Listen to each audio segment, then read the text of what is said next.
تو ہوتا کیا ہے کہ حضرت عیسیٰ ابن مریم کے معجزے دیکھے، بالآخر عیسائی اس بات کے گواہ ہیں، یہودی اس بات کے گواہ ہیں، یہ مذہبی کتابیں نہیں، یہ تاریخ بتاتی ہے کہ دنیا میں خلافت پھر کس کی قائم ہوئی ہے؟ عیسائیوں کی. پوری دنیا پہ راج کس نے کیا ہے؟ عیسائیوں. تو یہ اتنی کمزور قوم اتنی بڑی بڑی طاقتوں سے لڑ کے جو پوری دنیا پہ غالب آئی، یہ اس کی علامت تھی کہ عیسیٰ ابن مریم سچے نبی تھے، سچا دین لے کر آئے تھے، اور اللہ نے ان کی سچائی کو پوری دنیا کے سامنے ظاہر کر دیا، ورنہ اس کے بغیر یہ ممکن نہیں تھا. اور اس کے بعد جب اسلام دنیا میں آیا تو محمد صلی اللہ علیہ وسلم سے زیادہ کوئی کمزور ہو سکتا تھا؟ 13 سال مکہ میں اپنی جان بچانا مشکل، اتنے کمزور کہ مدینہ سے ہجرت کرنے کے لوگ قتل نہ کر دیں. لیکن آپ دیکھو وہ تھوڑے سے لوگ ہیں، لیکن کیا ان کی آگ بھر دی ان کے اندر ہے بھائی. نہ ان کے پاس تہذیب، ایسے لوگ تھے جن پہ کوئی حکومت کرنا پسند نہیں کرتا تھا کہ ان قبیلوں کو ایک میز پہ اکٹھے بٹھا کے کھلانا ممکن نہیں ہے. سمجھ رہے ہیں بات کو کہ نہیں سمجھ رہے؟ گھوڑا آگے دوڑ لیا تو اس پہ پھڈا ہو گیا، قتل کیا تو لامتناہی قتل کا سلسلہ. اتنی سخت قوموں کو آپ متحد نہیں کر سکتے. لیکن محمد صلی اللہ علیہ وسلم کے ہاتھ پہ جو معجزے ظاہر ہونا شروع ہوئے، عربوں کو یقین آنا لگ گیا بھائی یہ خدا کے سچے نبی، اب یہ جو کہیں گے وہی ہوگا. آج ہم نے فجر کے بعد ہم حدیث کی تعلیم کرتے ہیں نا، تو اس میں حدیث آئی کہ حضرت انس رضی اللہ تعالیٰ عنہ جنہوں نے نبی کی 10 سال خدمت کی ہے، وہ حدیث سنا رہے بصرہ میں نا. حضرت انس پھر بصرہ چلے گئے تھے تو نبی صلی اللہ علیہ وسلم کے انتقال کے بعد، ان کی عمر بہت لمبی تھی، 100 سال کے قریب حضرت انس کی عمر تھی. تو جو صحابہ بالکل آخر میں دنیا سے گئے ہیں نا، ان میں حضرت انس ابن مالک بھی ہیں. تو یہ بتا رہے ہیں کہ غزوہ احد کا واقعہ سنا رہے ہیں کہ نماز کا وقت تھا، اپنے ساتھیوں کو سب کو نا بتا رہے ہیں نماز کا وقت تھا اور وضو کا پانی نہیں تھا، تو ایک پیالہ منگوایا گیا، اس سے سب وضو نہیں کر سکتے تھے. تو رسول اللہ صلی اللہ علیہ وسلم نے اس پیالے کے اندر اپنی انگلیاں داخل کی اور انگلیوں سے پانی ابلنا شروع. لوگ وضو کرتے جا رہے ہیں، وہ پانی ختم ہونے کا نام نہیں لے رہا. انس ابن مالک جب یہ حدیث بیان کر رہے ہیں، کوئی ایک صحابی بھی ان کی تردید نہیں کر رہا کہ نہیں آپ غلط کہہ رہے ہیں، ایسا نہیں، کیونکہ بہت سارے لوگوں نے اپنی آنکھوں سے دیکھا یہ واقعہ. اور جب یہ واقعہ انس ابن مالک سے بیان کیا جاتا ہے تو اسلام نے ان واقعات کو ایسے بہترین انداز سے محفوظ کیا کہ پوری سندیں ان واقعات کی محفوظ کر لی.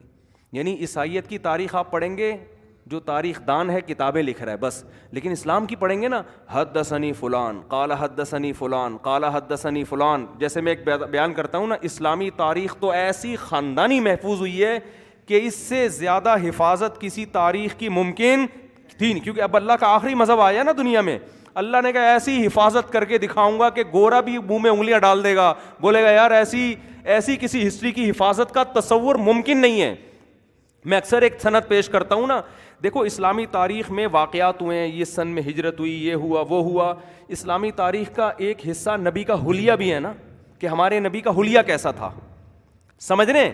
اتنی سی بات ہے کہ نبی کے 2 دانتوں کے درمیان میں خلا ہے، یہ چھوٹی سی بات ہے نا، ارے اس کا ہسٹری سے کوئی بڑا تعلق نہیں ہے، لیکن اس کو کیسے بیان کیا جا رہا ہے. امام ترمذی کہہ رہے ہیں حدثنی عبداللہ ابن عبد الرحمن، مجھ سے عبداللہ بن عبد الرحمن بیان کرتے ہیں.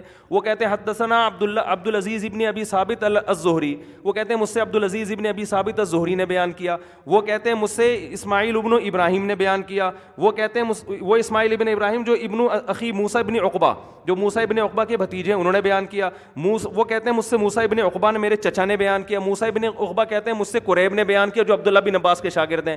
وہ کہتے ہیں مجھ سے عبداللہ بن عباس نے بیان کیا. وہ کہتے ہیں میں نے نبی صلی اللہ علیہ وسلم کو دیکھا، کان النبی افلج ثنیتین، کے نبی کے 2 دانتوں کے درمیان خلا تھا، گیپ. یہ ہے اسلامی تاریخ. اتنی سی بات کو بیان کرنے میں تکلفات دیکھو. گورا اٹھ کے کہے گا یار یہ عبد الرحمن یہ سب فرضی سند فرض کر لی، ہم کہیں گے نہیں بھائی. امام ترمذی پہ درجنوں مورخین کی کتابیں موجود ہیں کہ امام ترمذی کون تھے. میں تو امام ترمذی کی قبر پہ بھی گیا ہوں نا ترمذ میں، درجنوں کتابیں مورخین ملیں گے، گورے مل جائیں گے جنہوں نے امام ترمذی پہ لکھا ہے اس سن میں پیدا ہوئے، اس سن میں انتقال ہوا. امام ترمذی کے بارے میں لوگوں کی رائے کیا تھی؟ ثقہ آدمی تھے، خدا نہ خواستہ کوئی نقل کفر نباشت توہین مقصد نہیں ہے، کوئی خدا نہ خواستہ کوئی غلط ایکٹیویٹیز میں تو نہیں تھے. کوئی خدا نخواستہ ایسا تو نہیں جھوٹ چیزیں گھڑتے ہوں. یہ سارے تبصرے آپ کو اس دور کے مورخین کے مل جائیں گے امام ترمذی کے بارے میں کہ نہیں بھائی ثقہ تھے, حجت تھے, پرہیزگار تھے, تہجد گزار تھے, برائی سے بچتے تھے, ان کی اتنی تصانیف ہیں, ان پر اس وقت کے اتنے علماء نے اعتماد کیا. پھر امام ترمذی بیان کرتے ہیں عبداللہ ابن عبد الرحمن سے, عبداللہ بن عبد الرحمن کے بارے میں بیان کرنے والے درجنوں کتابیں آپ کو مل جائیں گی. فلاں سن میں پیدا ہوئے, فلاں سن میں انتقال ہوا, اس زمانے کے علماء کا تبصرہ. یہ اکیلے ایسے نہیں تھے جن کو صرف امام ترمذی جانتے تھے. آپ کو پتہ ہے اگر کوئی حدیث کا راوی کسی ایسے شخص سے روایت کرتا ہے جس کو اس حدیث کے راوی کے علاوہ کوئی نہیں جانتا, وہ روایت مسترد کر دی جاتی ہے کہ بھئی یہ تو آپ ہی ذکر کر رہے ہیں عبداللہ بن عبد الرحمن کا, مارکیٹ میں آپ کے علاوہ کوئی جانتا ہی نہیں ان کو, ایسا تو نہیں آپ نے گھڑ لیا ہو ان کو, یہ ہیں کون؟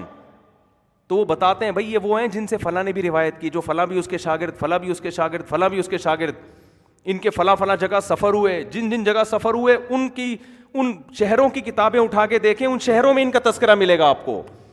نہیں آ رہی میرا خیال ہے بات سمجھ میں. عبداللہ ابن عبد الرحمن, وہ کہتے ہیں عبدالعزیز ابن ابی ثابت الزہری, کتنا بڑا نسب عبدالعزیز, پھر ابا کا نام کیا تھا؟ ابن ابی ثابت, اور قوم کیا تھی؟ لقب نسبت کی طرف زہری. پھر آپ جب جائیں گے نا عبدالعزیز ابن ابی ثابت الزہری کے ترجمہ میں, ان کے حوال پڑھنا شروع کریں گے کتابوں میں مورخین نے جو لکھی ہیں, تو ایک ایک عبدالعزیز نام کے کتنے لوگ گزرے ہیں, یہ وہ تھے جن کے ابا کا یہ نام تھا, بہت سارے ایسے ہیں جن کے ابا کا نام بھی سیم ہے, تو پھر ان کی کنیت یہ تھی, یہ وہ والے نہیں ہیں بلکہ یہ وہ والے ہیں. ایک ایک چیز کو ایسا کلیئر کیا ہے, اور تاریخی واقعہ بیان کیا جا رہا ہے. کیا کیا جا رہا ہے؟ اتنا سا کہ 2 دانتوں کے درمیان میں کیا تھا.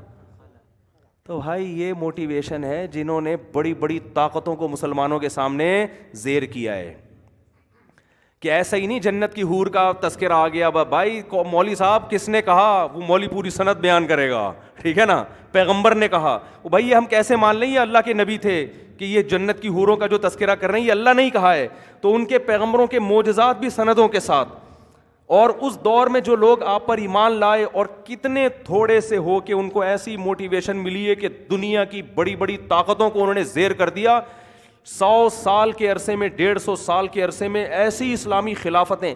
کہاں وہ مکہ کے تھوڑے سے عرب جن پر کوئی ایک آدمی امیر بننا پسند نہیں کرتا کہ ان کو انسان کا بچہ بنانا ممکن نہیں ہے, ایسی وحشی قوم جو ہر وقت لڑتے رہتے تھے بات بات پہ, ایسا اتحاد پیدا کیا کہ تھوڑے سے عرصے میں بنو امیہ کے دور میں جو اسلامی خلافت قائم ہوئی ہے نا, وہ خلافت ایسی کہ بادشاہ خلیفہ یہ کہہ رہا ہے بادل سے کہ تو جہاں بھی جا کے برس, مجھے کوئی پرواہ نہیں ہے, جہاں بھی برسے گا وہاں کا عشر اور خراج میرے پاس ہی آئے گا, جو زمین سے پیداوار اگے گی نا اس پیداوار کا ٹیکس مجھے ملے گا. دیکھو آپ کے ملک میں بارش ہوتی ہے, آپ خوش ہوتے ہو, انڈیا میں بارش ہو پاکستان خوش ہوگا کیا؟ یار وہاں کی پیداوار اٹھے گی, ہمارے کیا فائدہ, وہ آلو پیاز ٹماٹر بیچیں گے, وہ آلو بند کر دیں گے, ٹماٹر بند کر دیں گے. مجھ پہ کوئی دھمکی کا اثر نہیں ہوا تھا جب انڈیا نے کہا تھا ہم ٹماٹر بند کر دیں گے آپ کے. ایک دفعہ دھمکی دی تھی نا, مجھ پہ اس لیے اثر نہیں ہوا کہ ہمارے یہاں ٹومیٹو کیچپ میں ٹماٹر نہیں ڈلتا, تو ہمیں ٹماٹر کی کیا ضرورت, سمجھ رہے ہو نا. ہم ہر چیز کا آلٹرنیٹ, یہ بتا رہا ہوں آپ کو, جو ٹماٹو کیچپ کھا رہے ہو نا پتہ نہیں ٹماٹر ہے بھی کہ نہیں ہے اس میں. دودھ آپ ڈبے کا پی رہے ہو, پتہ نہیں یہ دودھ بھی ہے کہ نہیں ہے. میں دعوے نہیں کر رہا لیکن کوئی کنفرم نہیں ہے. جو چیز آپ آئس کریم کھا رہے ہو پتہ نہیں یہ دودھ سے بنی ہوئی ہے کہ نہیں, کیا کھا رہے ہو یار آپ. تو ہمارے یہاں کوئی پتہ نہیں, ہم ہر چیز کا آلٹرنیٹ, تو ہمیں نہ ٹماٹر چاہیے نہ آلو چاہیے نہ کچھ بھی نہیں چاہیے, ہم سب کچھ بنا سکتے ہیں الحمدللہ. الو بنا سکتے ہیں جب, تو واقعی نہیں ہم بنا سکتے. اچھے بھلے سمجھدار آدمی جو الو کہیں سے بھی نہیں لگ رہا, ہم اس کو 2 منٹ میں الو بنا سکتے ہیں کہ نہیں بنا سکتے, مجھے یہ بتاؤ. تو جو آدمی ایک انسان کو الو بنا سکتا ہے, وہ آرٹیفیشل ٹماٹر کیوں نہیں بنا سکتا میرے بھائی. اچھا خیر, تو یہ جو اس کے بعد عیسائیوں کی حکومت آئی, تو یہ حکومت آنا یہ خبر متواتر سے ثابت ہے, اور اس خبر کے پیچھے یہ فلسفہ خود بخود ماننا پڑے گا کہ اس کے پیچھے جو موٹیویشن تھی وہ جھوٹی موٹیویشن نہیں تھی. اس کے بعد اسلام دنیا میں آیا, خلافتیں عیسائیوں کی چل رہی ہیں, اسلام بہت تھوڑا سا ہے, ایک دم اٹھ کے پوری دنیا پہ چھا گئے, اور 2-4 دنوں کے لیے نہیں, 1200 سال دنیا پہ چودراہٹ کی اسلام نے ہے بھائی. اس کے بعد جب خلافت کو ختم کیا گیا نا, وہ ختم کیا گیا ان لوگوں نے جو مذہب کو نہیں مانتے, لیکن وہ آج تک ایک خلافت پہ جمع کیونکہ ان کو جوڑنے والی کوئی چیز نہیں. وہ خود درجنوں یعنی کنٹریز میں بٹے ہوئے ہیں. آپ دیکھ لو, جرمنی الگ ملک ہے, فرانس الگ ملک ہے, اور سوئٹزرلینڈ الگ ہے, اور سویڈن الگ ہے. چھوٹی چھوٹی ریاستیں, تھوڑے تھوڑے لوگ ہیں, ایک چھتری کے نیچے جمع نہیں ہو رہے. اپنے مفاد کے لیے کچھ چیزوں میں اتحاد تو کرتے ہیں. وجہ کیا ہے کہ انسان کی طبیعت میں یہ ہے کہ میری چودراہٹ ہوگی, میں کسی دوسرے کی چودراہٹ قبول